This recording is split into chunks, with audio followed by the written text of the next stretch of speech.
Fala galera, aqui é o professor Lyle e essa é a aula sobre concentração industrial da matéria de economia industrial. Esse é o capítulo 5 do livro do Kupfer e ele vai detalhar um pouco mais aqui a questão da concentração de mercado, para a gente entender aquele paradigma estrutura, conduta, desempenho e como que isso pode afetar os mercados. Como foi visto no último capítulo, no capítulo 4, o paradigma estrutura, conduta, desempenho, ele serve para mudar a forma com que os pensadores entendiam os mercados e o comportamento das empresas. Depois de analisar esse paradigma, a decisão da firma não fica só envolvida entre escolher a sua produção ótima e se enquadrar naquela estrutura de mercado já definida antes mesmo dela entrar atuando no mercado. Agora, a gente entende que pelo paradigma estrutura, conduta, desempenho, dada uma situação inicial, onde há uma estrutura de mercado, seja ela mais concorrência ou menos concorrência, dada a conduta dos seus participantes, isso vai ter um desempenho. Ao longo do tempo, a empresa pode atuar com condutas diferentes, ou seja, atuar com mais marketing, atuar com diferenciação de produtos, com inovações, e com isso ela pode alterar o seu desempenho e, por consequência, alterar a sua estrutura de mercado, ou seja, alterar a estrutura de mercado onde estão todas as empresas. Assim, ela vai acabar mudando a conduta das empresas também concorrentes e vai alterar o desempenho do mercado como um todo. Então, é um ciclo ali que vai se repetindo, dada a conduta de cada empresa. Espera-se que o poder de mercado seja significativo nos setores concentrados, mas existem argumentos de que os indicadores não são completos. Se a entrada for fácil, não haverá exercício de poder de mercado, independente do market share. Fazendo parênteses aqui, o que é o market share? É uma coisa que vai ser muito detalhada aqui nesse capítulo, mas nada mais é do que a participação das vendas ou da produção de uma empresa em comparação a todo o mercado. Ou seja, para determinar quem domina aquele mercado, quem é a empresa que melhor se desempenha, quem é a empresa que mais produz ou que mais vende. E quando aqui a gente fala se a entrada for fácil, quer dizer que não existem barreiras à entrada nesse mercado. Então, é mais fácil de outros concorrentes entrarem atuando, então dificulta aquele poder de mercado, ou seja, a capacidade das empresas determinarem o preço. A empresa ainda pode ter elevado market share em função dos custos ou de qualidades e não ter poder de mercado. Isso pode acontecer em casos que o bem produzido ele é uma commodity, ele é comum, não há diferenciação de mercado.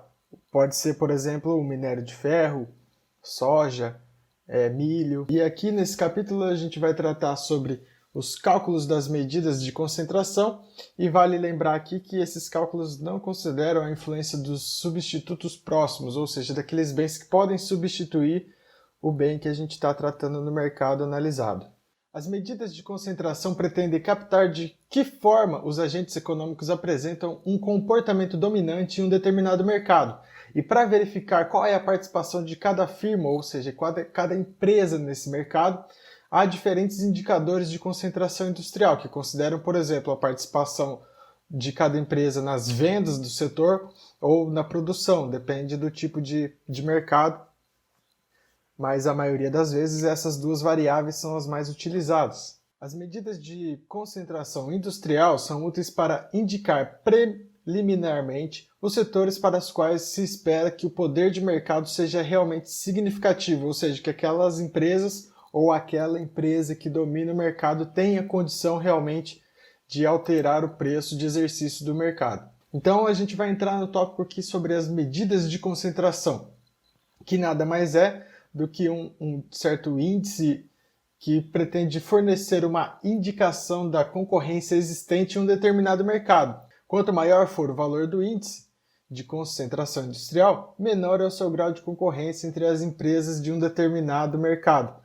Quanto maior for o índice de concentração industrial, menor é o grau de concorrência entre as empresas de um determinado mercado e mais concentrado estará o poder de mercado de uma ou poucas empresas, no caso de monopólios ou oligopólios, respectivamente.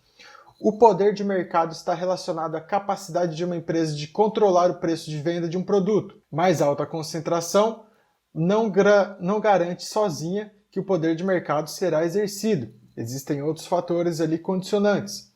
Por exemplo, uma empresa que pode, mesmo tendo um monopólio, ser regulada pelo governo para não cobrar preços abusivos dos seus consumidores. Os índices de concentração, eles pretendem ser indicadores sintéticos da concorrência existente em um mercado. O padrão concorrencial pode estar associado a fatores como a conduta dos produtores, ou seja, os preços e quantidades escolhidas, as características de cada produto, as preferências dos consumidores e as condições de acesso à indústria, ou seja, se existe ou não barreiras à entrada e à saída daquele mercado. As taxas de preferências intertemporais, o grau de informação e de aversão ao risco e fatores institucionais. Nesse último caso, quando a gente tem um monopólio natural. O índice de concentração tenta capturar o poder de mercado que as empresas têm associado aos seus resultados, que por sua vez estão associados a uma estrutura particular da indústria. As medidas de concentração parciais não utilizam dados da totalidade das empresas. São as chamadas razão de concentração. Então a gente pode pegar só as maiores empresas ali daquele mercado e fazer um top 5, um top 4, um top 8, que é normalmente utilizado. Ou muitas vezes o top 10, as 10 maiores empresas daquele mercado, e a gente analisa só aquelas. Algumas outras medidas de concentração sumárias são aquelas que requerem dados sobre todas as empresas em operação. Os dois índices mais utilizados são o Hirschman-Heffendahl e o índice de entropia. Medidas de concentração positiva são unicamente função do nível de distribuição das parcelas de mercado, ou seja, de quanto cada um atua ali naquele mercado em relação à totalidade do mercado. E as medidas de concentração normativas, elas incluem também aspectos comportamentais relacionados a preferências dos produtores e dos consumidores. Quanto maior a concentração de um mercado, maior é a habilidade de reduzir a competição e coordenar preços. O aumento da concentração industrial facilita a colusão entre as firmas vendedoras. Medidas de concentração parciais ou positivas não usam a totalidade das empresas em operação da indústria em estudo. Por exemplo, e aí a gente tem um exemplo da chamada razão de concentração, que a gente vai ver mais detalhadamente agora nesse próximo slide. A razão de concentração é uma das principais medidas utilizadas para medir a concentração de um mercado. Mas qual variável usar para mensurar a concentração do mercado usando o índice de razão de concentração? A gente pode utilizar ali a participação da empresa nas vendas totais de uma indústria, lembrando sempre que uma indústria é um conjunto de empresas. Muitas vezes a gente confunde isso com fábricas, né, ou manufaturas, mas sempre que a gente falar indústria, a gente está falando de um conjunto de empresas. Não necessariamente ela precisa ser uma fábrica.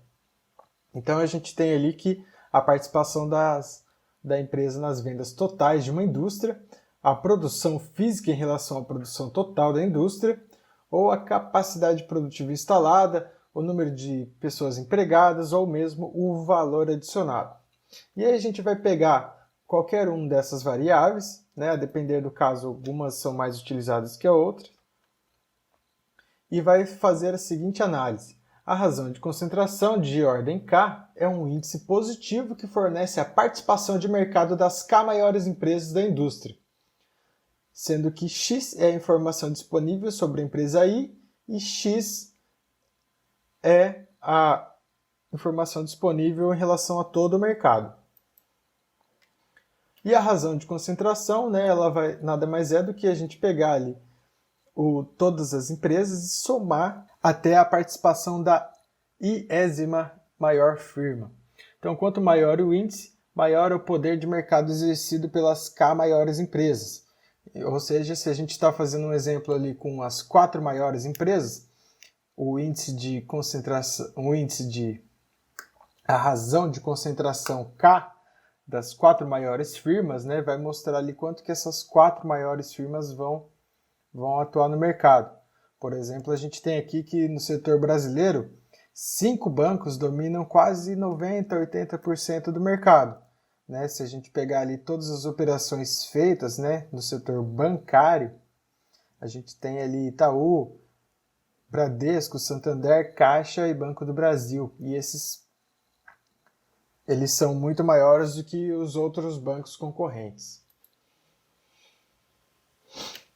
Então as empresas são classificadas em ordem decrescente e nas análises empíricas são mais comuns a razão de concentração de 4 maiores empresas ou de 8 maiores empresas. Aqui a gente tem um exemplo, né, tirado ali do trabalho do Silva Ferreira Júnior, onde a gente analisa ali a estrutura de mercado do segmento de massas alimentícias. E ele calcula ali a razão de concentração de 4 e de 8, utilizando o faturamento das maiores empresas de cada segmento de 95 até 2001. Então, nesse quadro aqui, a gente pode analisar quanto que a empresa... E nesse quadro aqui, a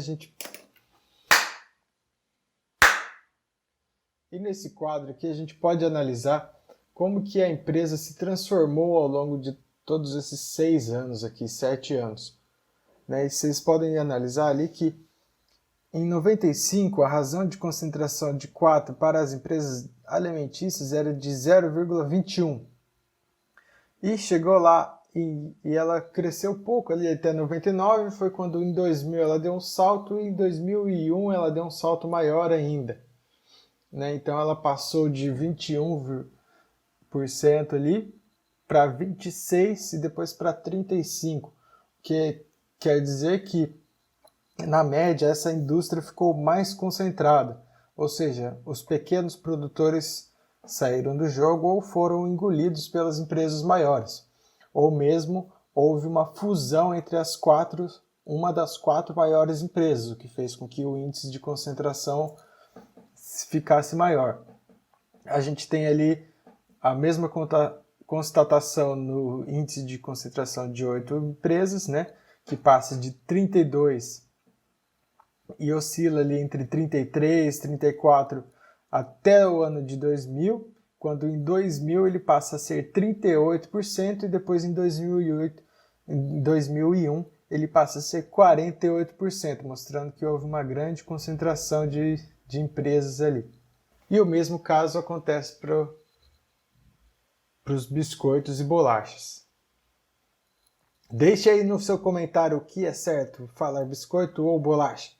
Na segunda análise, a gente vai ter ali a concentração de mercado para distribuição de etanol, do trabalho ali da Paula Rúbia Simões Beiral e da Márcia Azanha Moraes, e também da Miriam Bach.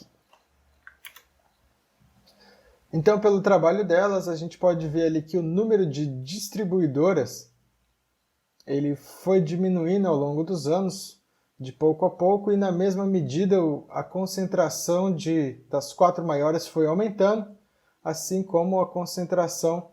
Já se a gente pegar ali o índice de concentração das 10 maiores empresas, a gente pode ver que ele não aumentou tanto, inclusive ele, em comparação com o ano de 2000 a 2009, esse índice até caiu. Quer dizer o quê? Que as empresas que estão entre as 4 maiores, alguma delas houve uma fusão, e isso fez com que o índice aumentasse mais para a razão de concentração 4 do que para a razão de concentração 10. Ali elas também calcularam o índice HH e logo a gente já vai ver o que é esse índice de Hirschman-Refindal. Aqui tem um breve exercício que vai ficar aí de tarefinha para vocês para validar a aula, que é muito simples, né? A gente pode aí calcular a razão de concentração das 4 e das 8 maiores empresas e das 10 maiores empresas, utilizando ali a produção de açúcar em 1000 toneladas. E como que a gente faz isso? A gente coloca as empresas em ordem decrescente, da maior para a menor, e pega ali as 4 maiores, soma e divide pela totalidade do mercado. Agora vamos passar aqui para o índice Hirschman-Refindal. Ele é muito parecido com o índice de razão de concentração. A diferença é que a participação de cada empresa vai ser somada e elevada ao quadrado. e são necessários dados da totalidade das empresas participantes do mercado. Essa fórmula ela pode ser escrita como está ali, né, do somatório de todas as participações, onde SI é a participação de cada empresa da empresa I. E vocês podem perceber que quando a gente eleva ao quadrado cada uma das participações, quando a gente tem um mercado que ele é mais competitivo, ou seja, a participação de cada empresa participante do mercado ela é baixa, a gente vai ter um índice que é muito menor. Mas quando a gente tem alguma elevação, por estar elevado ao quadrado, essa distorção vai aparecer mais evidentemente no índice. Então, quanto maior for o HH, mais elevada é a concentração de mercado e, portanto, menor concorrência entre os produtores. Então, as primeiras interpretações que a gente tem ali é que se o HH for igual a 1 sobre N, então o mercado tem bastante concorrência, ou seja, cada empresa vai ter uma parcela grande ali de mercado relativamente. E se o resultado for 1 é porque a gente está trabalhando com um mercado monopolístico. E quando a gente tem um HH que tende para zero, a gente se aproxima mais do que a gente pode chamar ali de concorrência perfeita, né? De competição perfeita. A gente tem algumas constatações ali de Dunsby e Wheeling, onde a maior lucratividade está positivamente associada ao HH, e é possível mostrar também que quanto maior a lucratividade individual, menor a performance. Assim, o HH pode ter um valor normativo. Um exemplo é as fusões potenciais, né? Sem a alteração de parcelas de mercado das outras empresas, que levam ao aumento da concentração medida para o HH. Inclusive, o HH é usado pelo Major Guidelines dos Estados Unidos e ele vai fornecer ali os critérios, né? Mas não todos, mas a boa parte deles, para análise de propostas de fusão horizontal, ou seja, quando uma empresa como a Sadia compra a Perdigão, será que isso vai beneficiar o público? Ou será que o poder de mercado dessas empresas vai ser tão grande que o preço da lasanha no supermercado vai ficar inviável para a maioria das pessoas? E desde 1980, o Major Guidelines tem usado o HH em substituição à razão de concentração. As agências antitrust também trabalham com índices HH calculados a partir de participação de mercado medidas na base 100, e nesse caso o índice varia ali entre 0 e 10 mil. E são 3 faixas de propostas para balizar as análises preliminares dos processos de fusão, considerando os valores potenciais do índice após a fusão entre duas empresas. Então, a gente calcula o HH para o mercado. E encontra um certo valor. Se a gente for analisar a fusão da Sadia com a Perdigão, então, para sintetizar a utilização do índice HH, primeiramente a gente calcula o índice. Se ele der um valor entre 0 e 1000, não existe alguma preocupação em relação à competição na indústria, caso uma empresa junte-se com outra. Se o HH estiver entre 1000 e 1800, a gente faz o cálculo novamente, considerando que duas empresas se fundiram, e compara o valor do resultado desse HH com o primeiro resultado. Se a variação for maior ou igual a 100 pontos, quer dizer que acende um alerta ali para os governos para regulamentar essa fusão. E se o índice calculado primeiramente estiver acima dos 1800 e a gente for analisar uma fusão, ao recalcular o HH com a fusão já consolidada das empresas, qualquer variação maior ou igual a 50 pontos já acende um alerta ali para os órgãos reguladores. Ou seja, imagine que a Perdigão irá se fundir com a Sadia e o governo faz esses cálculos antes e depois da fusão. Se eles encontram um valor, uma variação maior do que 50 pontos, eles vão falar, esse mercado está ficando muito concentrado e eu não quero dar muito poder de mercado para a empresa de vocês. Então, ele determinou que a Sadia vendesse algumas das suas plantas para algum dos seus concorrentes, para diminuir a sua participação de mercado, deixar o mercado mais competitivo e assim tentar beneficiar os consumidores. Então aqui a gente tem um exemplo do uso do HH para avaliação de fusões nos Estados Unidos. Então a gente faz o cálculo do índice pré-fusão. Então a gente pega aqui a participação de cada empresa na indústria antes da fusão, e a empresa que vendia mais tinha 40% do mercado, a segunda tinha 30%, a terceira tinha 20% e a quarta tinha 10%. Então a gente achou um HH ali de 3.000. Após a fusão, a gente pode ver ali que a empresa número 3 e a número 4 se fundiram.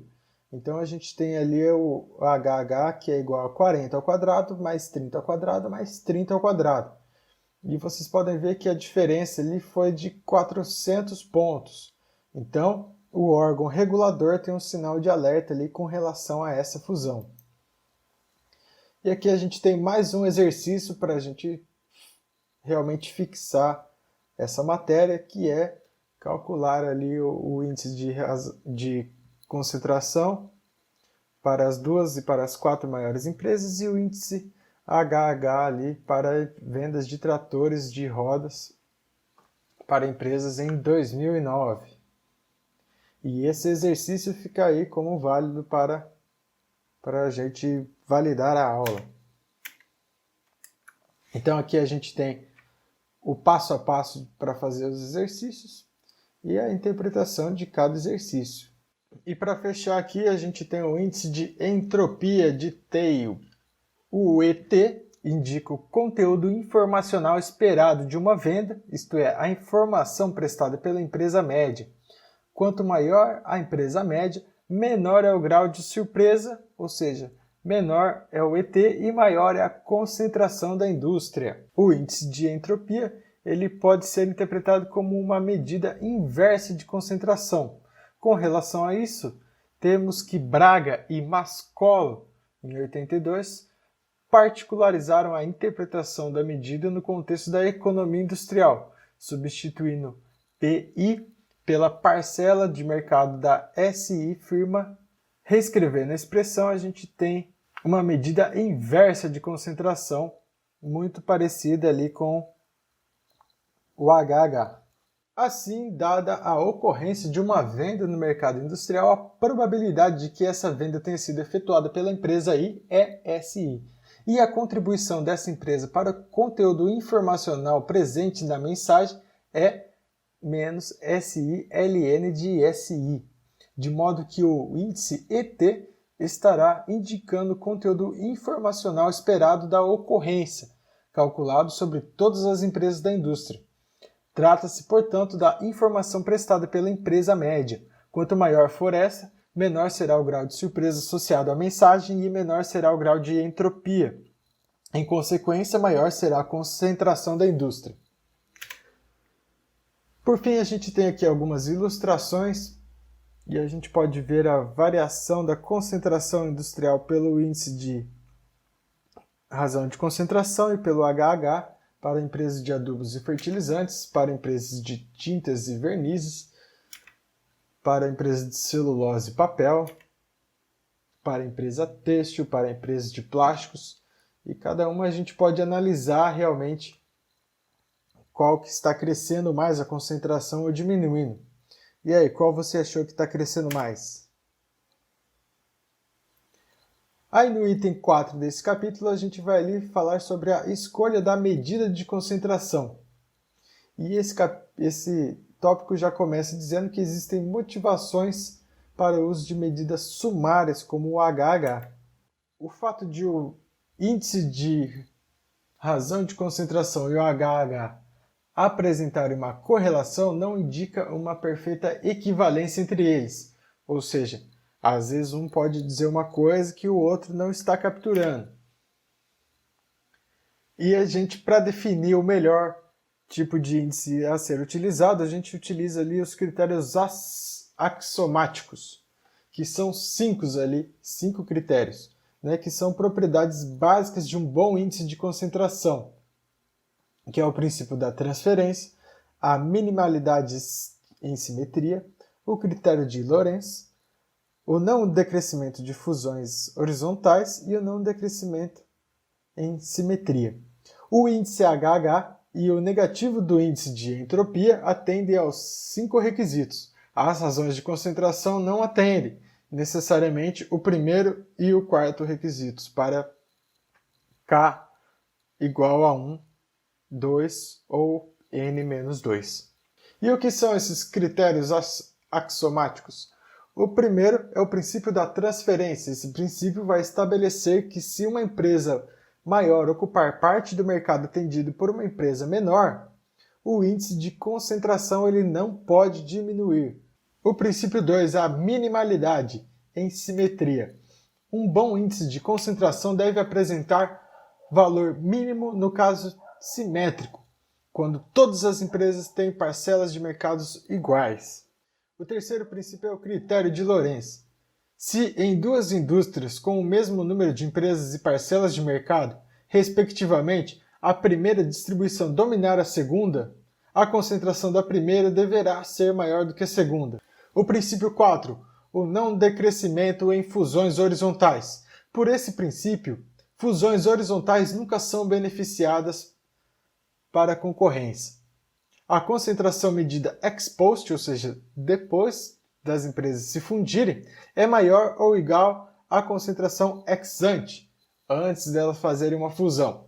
Formalmente, se S1 é a parcela de mercado da nova empresa resultante da fusão das empresas 1 e 2.